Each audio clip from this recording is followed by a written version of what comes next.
More than 300 years ago, the first pioneers crossed the oceans to a new world. A promise called it. The promise of a land where a man could build his own house, farm his own acres, raise his children in freedom. They carved from the wilderness an empire of agriculture and industry.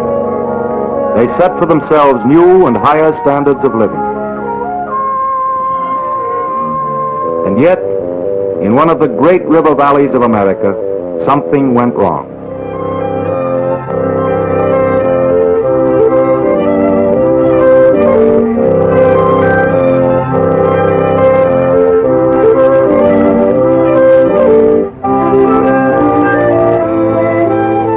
In the Tennessee Valley, 3 centuries later, the descendants of the pioneers were a neglected people, living in a ruined land. For these children, the hope and the promise were dead.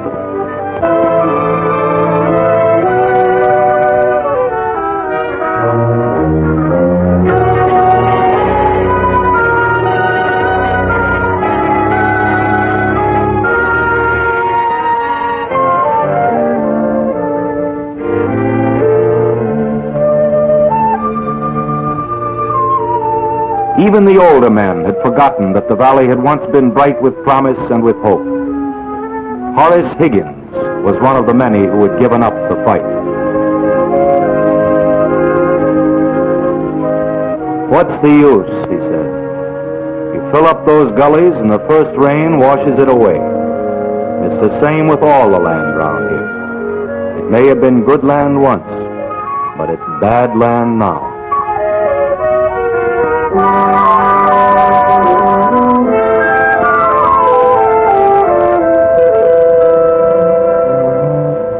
Bad land, hopeless land?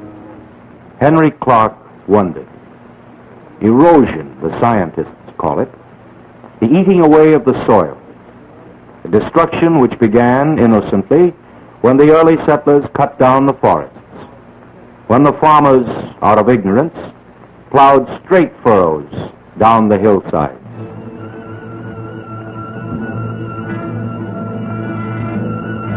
Destruction from the sky.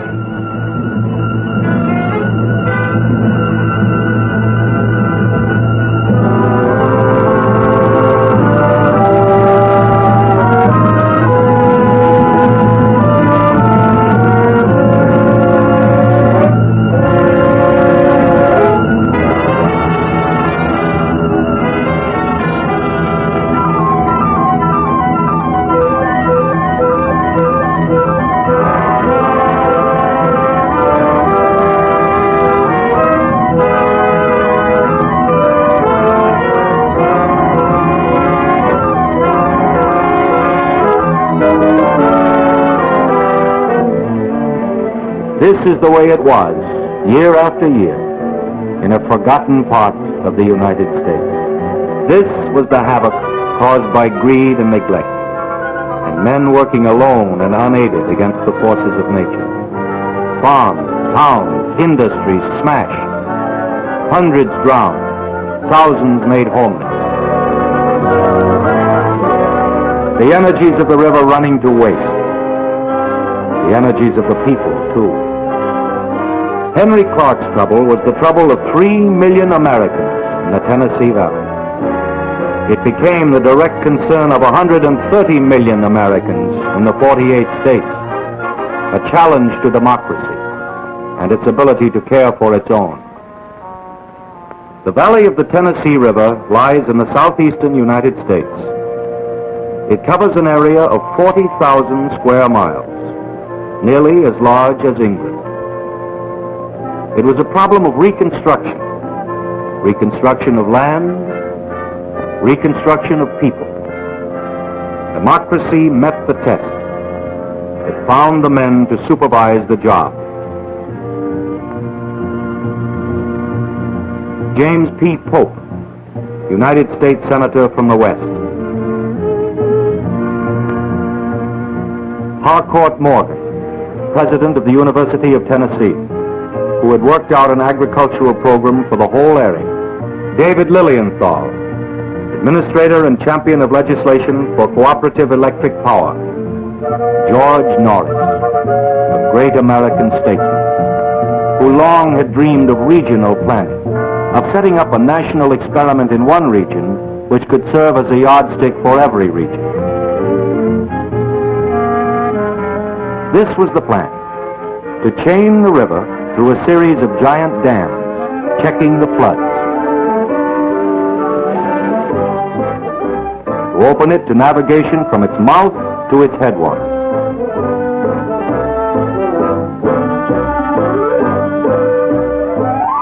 To give the farmers the benefit of modern science and research. To help them control the water on their land and restore the fertility of the soil. To reforest millions of acres on the ravaged hillsides. To exploit the mineral resources of the area. To use the electric power generated by the dams to develop and rehabilitate industry in the cities. To electrify the farms through rural cooperatives. Above all, to prove that human problems can be solved by reason, science, and education. The Tennessee Valley was to be pioneered again, this time to be developed, not plundered. This time not for the benefit of a few, but for the many who lived in it. These were the new pioneers. The architects, the research chemists, the agricultural experts, the power men, the designers of hydroelectric dams.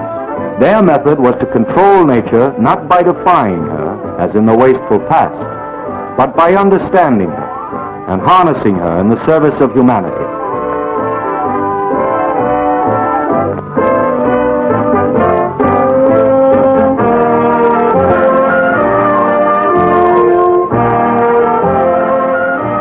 In May 1933, a new chapter was written in American public policy when the plan was brought before the representatives of the people in Congress.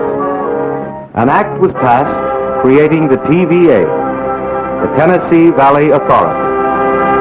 President Roosevelt told the nation that the project would set an example of planning not for this generation alone, but for all the generations to come. Then things began to happen in the valley.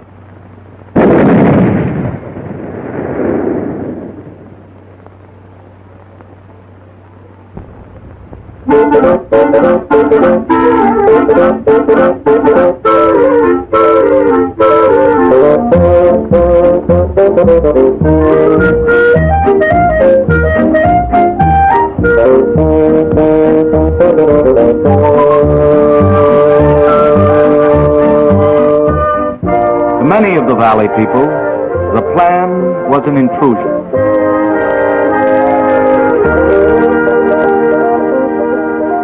They said, let the government men do things with machines over the mountains. None of our business. But youth was more inquisitive, and the pioneer spirit was still alive. Over the mountain was something new, big, exciting.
The dam builders, 200,000 of them in all, 4,000 on this one project. Valley farmers and miners, mountaineers and city workers. To them, this was more than a job. They had a stake in what they were doing. They were building for themselves and for their children, for the future of the valley.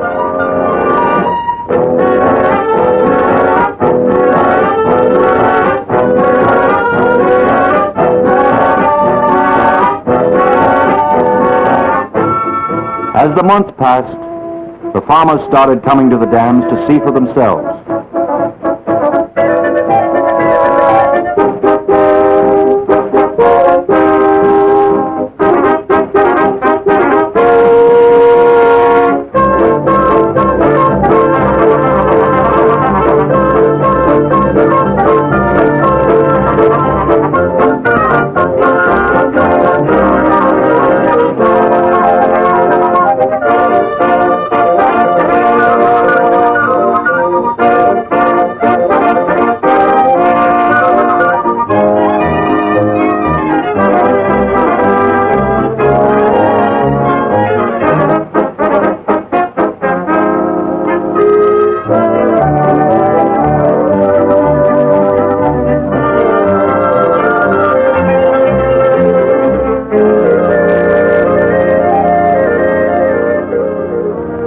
Impressed by the magnitude of the work, but even the open-minded ones, like Henry Clark, couldn't understand at first just what it all had to do with them.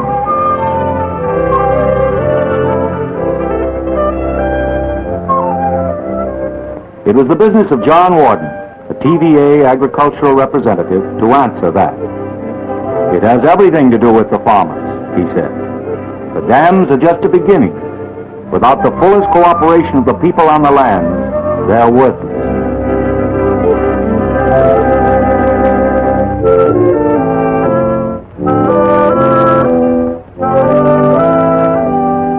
There were small meetings up and down the valley. John Warden told the farmers, 10 inches of topsoil supports all the life on earth. Every drop of rain that falls on your fields carries away a bit of this soil. Every time it rains, the gullies, the scars on your fields, grow deeper and wider. Every year, the precious topsoil goes faster. The undersoil is hard and sterile. The water which should have soaked into your land runs off, uselessly. Your topsoil travels with it, uselessly, down to the delta of the river. Millions of tons of good farming soil, lost forever, blowing away with the wind. All this waste isn't necessary. It can be stopped. Your land can be saved if we work together. You've seen the dams, but they're only part of the plan. The rest of it is up to you. If we're to succeed, all of us, you must learn to stop the erosion of your own land. The TVA was created for you, to teach you new methods, to provide you with fertilizers to restore your soil. The land is yours. The dams are yours.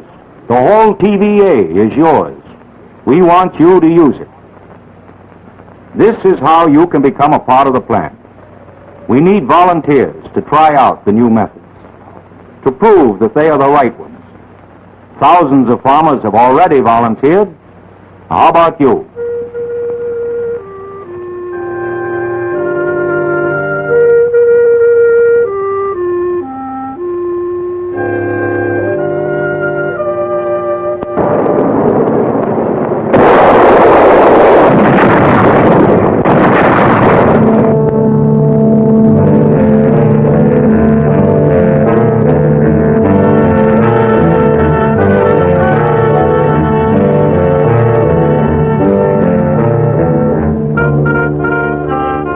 It isn't easy for men bound by habit and tradition to change their whole way of thinking.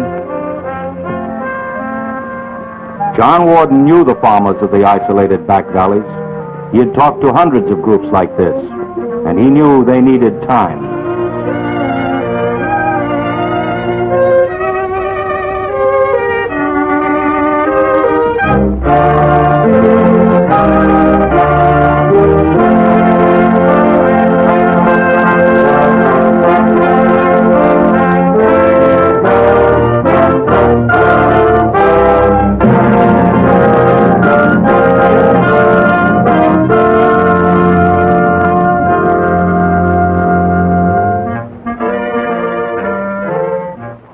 signing with the TVA, Henry Clark became what was called a test demonstration farmer.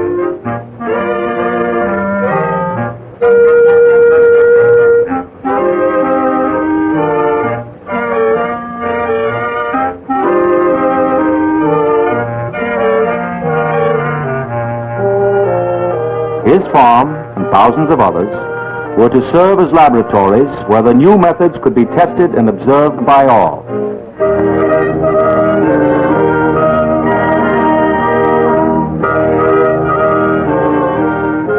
Using a terracer made available by the TVA, John Warden showed Henry the principles of contour farming.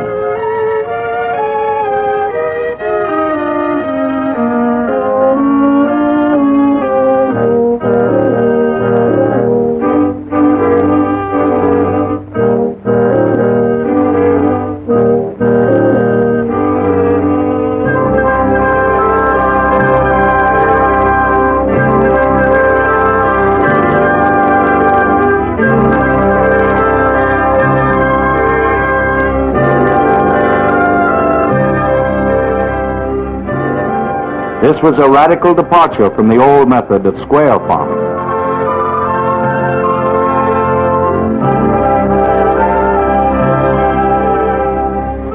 Plowing by contour, Henry learned to follow the curve of the land.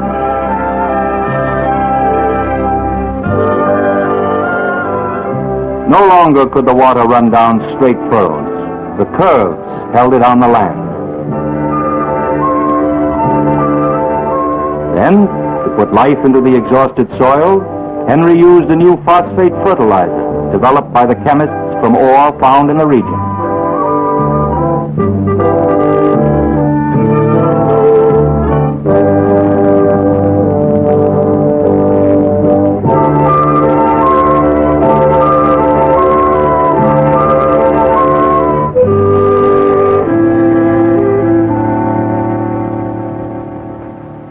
The first season, Henry's chief crop was clover. This was to provide the soil with nitrogen and revitalize the land. But it wasn't a cash crop. Henry had been warned. Still, when he made up his accounts at the end of the year, he couldn't help but feel, well, he'd sort of set his heart on that new tractor. This was the crucial period, the first season. The TVA men had known it would be. They were sure of their equipment and methods, but human minds and emotions were another thing. It was a hard decision for Henry Clark whether he should go on. But he was the descendant of pioneers, of men who had taken a chance, and who had known that their salvation lay in cooperation. The old spirit of the pioneers was reawakened. The dam builders, the farmers, the machines, began to work as one.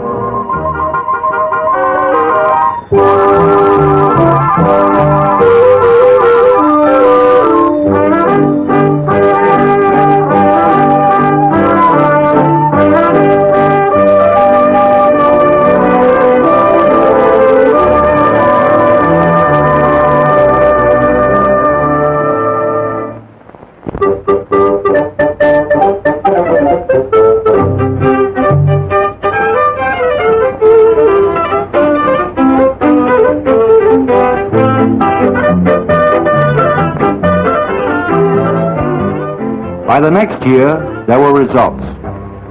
Henry Clark had the best crop of tobacco ever grown in the county.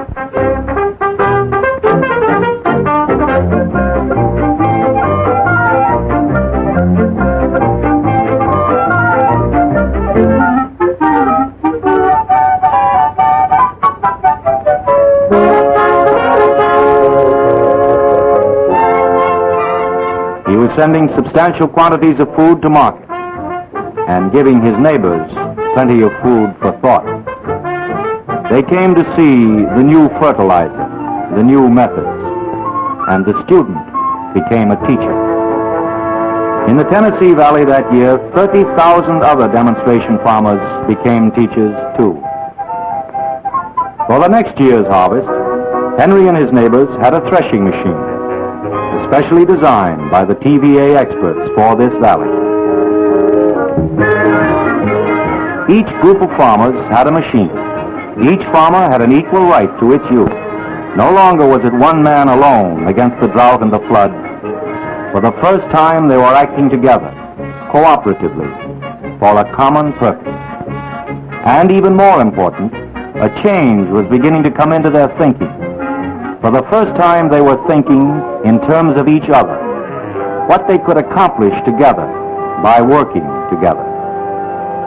With new machinery, new methods, with a definite plan to follow, a plan that embraced them all, the farmers worked and the land responded.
When Horace Higgins saw Henry riding his new tractor, he began to understand the real meaning of TVA, that the individual, through cooperation with his fellows, becomes a more important individual.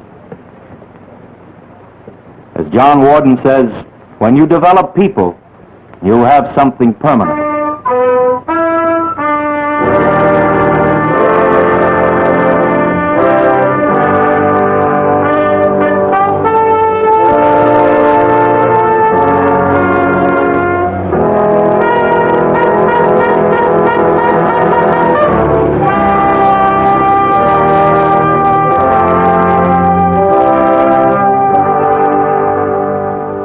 The development of people is the first concern of a democracy. In school, the children learn how to use the things that were built for them. They learn how the dams work. Up in the mountains on the tributary streams, high dams back up reservoirs against the time of drought, releasing the water when it is needed, holding it in check when the rains come. Down the Tennessee River itself, wide dams control the water step by step. Instead of the alternate floods and drought, water can now be dispatched as trains are dispatched on a railroad system.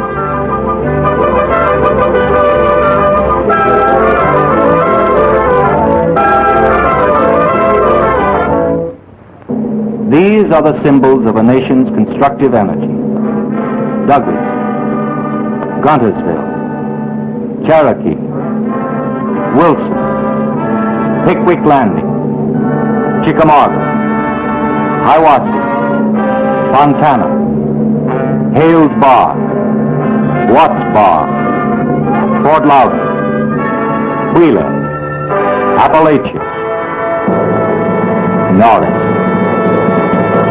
Built for and owned by the people of the United States.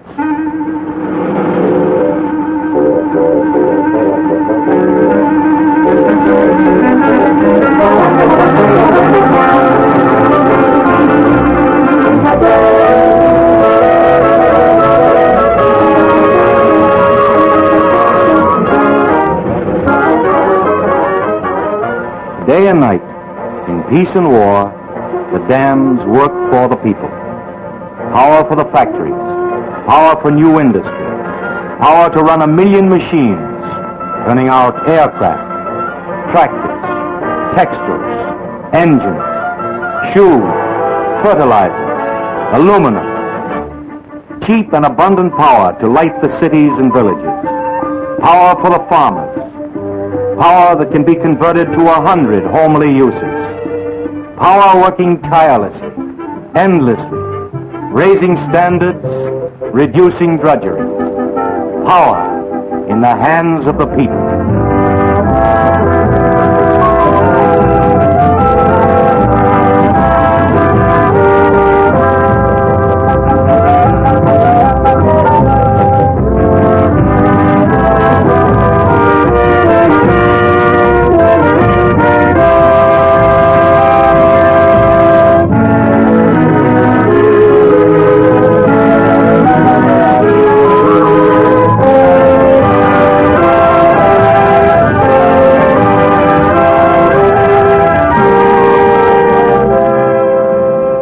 The children of the Tennessee Valley have recaptured the hope of their grandfathers. They have learned that the TVA is indeed a yardstick, a measure of what men can build in peace, a measure of the stature of a new and better world, a world with dignity, work, and hope for all,